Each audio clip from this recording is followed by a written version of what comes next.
Hello Learning Lemur users. In this video, we'll show you how to create your first quiz with Learning Lemur.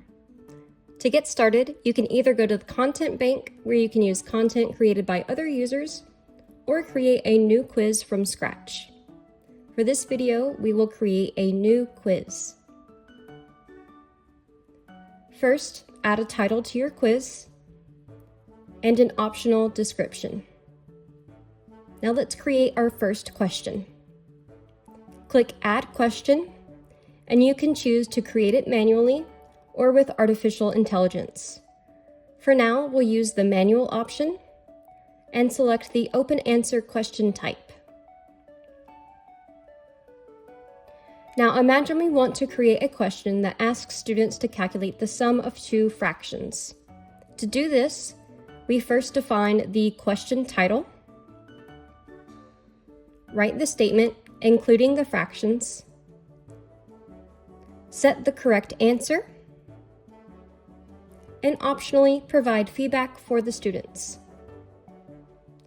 Once we've completed these steps, we can preview the question to put ourselves in the student's shoes and check which answers are accepted and which are not. For example, 3/2 is correct, and if we answer 6/4, we can see that the system also accepts it. But what if we do not want non-simplified fractions accepted as an answer? From the Evaluation Options section, we can control these kinds of details. If we edit it, we'll see a general section where we can define which properties we want to require from the correct answer. In this case, we can require the answer to be simplified, save the changes, and from that moment on, 6/4 will no longer be accepted. We can also think about randomizing these fractions. That means each student will receive different values in the question statement. Let's see how that works. We're going to modify the fractions so they have a random denominator. To make it simpler, we'll use the same denominator for both. Then we go to the question settings and add a random variable. In this case, the variable x, which will take the values 2 to 5 with the given step of 1. We also need to generate the solution variable, which will be the result of adding 1/x plus 5/x. The system will automatically simplify these fractions to irreducible forms. We then save the changes, and we also need to update the correct answer. From now on, the correct answer will be the variable sol.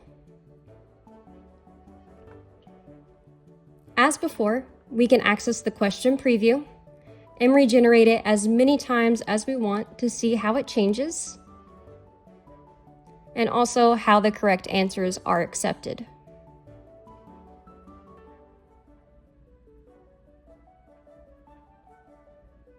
Now, to finish the quiz, we can add new questions using artificial intelligence. For example, we can add 3 open answer questions with new fraction addition problems.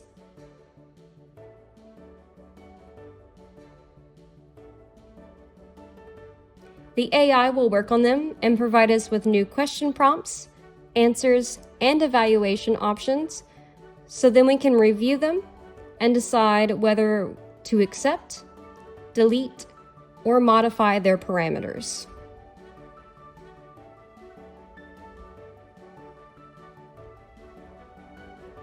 Once we've made our decision, we can share the quiz with our colleagues or assign it to our students.